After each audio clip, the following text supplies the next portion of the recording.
সময়টা ১৯৫২ সালের ১১ এপ্রিল। আমেরিকার ঘড়িতে তখন বেলা ১২টা বেজে ১১ মিনিট। ক্যারিবিয়ান দ্বীপপুঞ্জের সান জুয়ান বিমানবন্দর থেকে নিউ ইয়র্কের উদ্দেশ্যে আকাশে ডানা মেলেছিল পান আমেরিকান এয়ারওয়েজের ফ্লাইট 526A।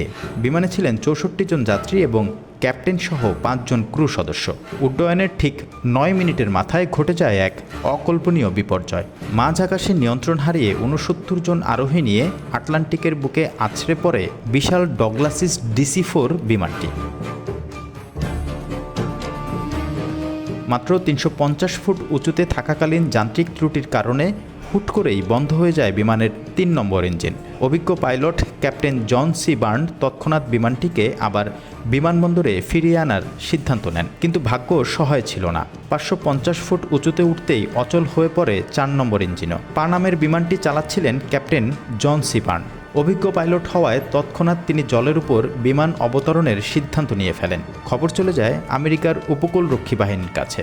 ক্যাপ্টেন জানান, ইসলা গান্দ্রে বিমানবন্দর থেকে ৭ মাইল উত্তর পশ্চিমে সমুদ্রের উপর বিমান অবতরণ করবে। তারপর যাত্রীদের উদ্ধার করা হবে। ১২টা বেজে ২০ মিনিট বিমানটিকে আটলান্টিকের জমাট জলের উপর জরুরি অবতরণ করান ক্যাপ্টেন জন সি বার্ন। জল ছুঁতেই দুটুকরো হয়ে যায় পুরো বিমান। যাত্রীরা ধ্বংসাবশেষ আঁকড়ে বাঁচার লড়াই শুরু করেন, কিন্তু হিমশীতল জল আর উত্তাল ঢেউয়ের কাছে হার মানেন সিংহভাগ মানুষই। ৬৯ জনের মধ্যে ৫২ জনেরই সলিল সমাধি ঘটে সেই দিন। পানামের এই দুর্ঘটনার পর পর্যাপ্ত প্রশিক্ষণের অভাবের দিকে আঙুল তোলেন অনেকেই, যে কারণে তারপর থেকেই সমুদ্রের উপর দিয়ে যাওয়া সমস্ত বিমানের যাত্রীদের নির্দিষ্ট প্রশিক্ষণ বাধ্যতামূলক করা হয়েছিল। বিমান ওড়ার আগে নিরাপত্তা সংক্রান্ত নির্দেশনাবলী যাত্রীদের জানানো, জরুরি পরিস্থিতিতে কি করণীয় তা দেখিয়ে দেওয়ার মতো নিয়ম বাধ্যতামূলক করা হয়। এই দুর্ঘটনার পর শুরু হয় তদন্ত। উঠে আসে বিমানের রক্ষণাবেক্ষণে গাফলতির কথা। পাইলট অভিজ্ঞ হলেও তার কিছু সিদ্ধান্ত নিয়ে প্রশ্ন উঠেছিল।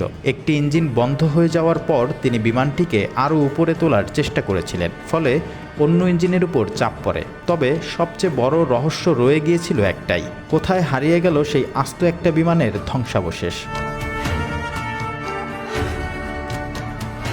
দশকের পর দশক ধরে একাধিক উদ্ধার অভিযান চালানো হলেও আটলান্টিকের বিশাল নীল জলরাশি যেন গিলে খেয়েছিল সেই আস্ত বিমানটিকে।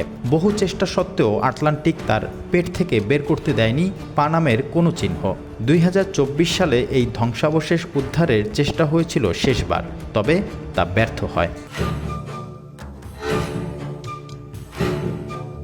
কেটে যায় দীর্ঘ ৭৪ বছর। অবশেষে ২০২৬ সালে ঘটল সেই অসম্ভব ঘটনা। জানা যায় অত্যাধুনিক প্রযুক্তির মাধ্যমে অবশেষে সেই ধ্বংসাবশেষের খোঁজ মিলেছে।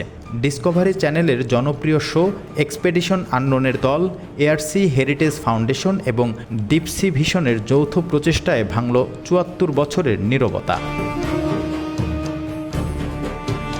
উচ্চ ক্ষমতা সম্পন্ন সোনার প্রযুক্তি আর সমুদ্রের তলদেশে পাঠানো স্বয়ংক্রিয় ড্রোনের সাহায্যে পুয়ের্তো রিকোর উত্তর উপকূলে অন্তত ২০০০ ফুট গভীরে খুঁজে পাওয়া গেল সেই দুর্ঘটনা কবলিত পানাম 526-এর ধ্বংসাবশেষ। এয়ারসি হেরিটেজ ফাউন্ডেশনের প্রেসিডেন্ট রাস ম্যাথিউসের ভাষায়, এই আবিষ্কারে আমরা যেমন বিস্মিত তেমনি উচ্ছ্বাসিত। বহু বছর আগের সেই মর্মান্তিক ঘটনাকে আমরা বিনম্রভাবে স্মরণ করছি। উদ্ধারকারীরা সমুদ্রের তলদেশে বিমানের ৩.৫ লাখেরও বেশি ছবি তুললেও নিহতদের স্মৃতির প্রতি শ্রদ্ধা জানিয়ে আর কোনো দেহাবশেষ উদ্ধারের পরিকল্পনা করেননি। পানাম দুর্ঘটনায় বেঁচে গিয়েছিলেন ক্যাপ্টেন বার্ন। নির্দিষ্ট আইনি প্রক্রিয়ায় তাকে মুক্তি দেওয়া হয়।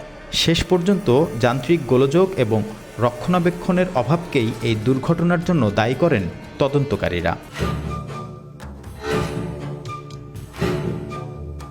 আজকের দিনে আমরা বিমানে যে নিরাপত্তা নিয়মাবলী দেখি, টেক অফের আগে সুরক্ষার নির্দেশ দেয়া এবং লাইফ জ্যাকেটের মহড়া, তার ভিত্তি লেখা হয়েছিল এই পানামের দুর্ঘটনার রক্তক্ষয়ী ইতিহাস থেকেই।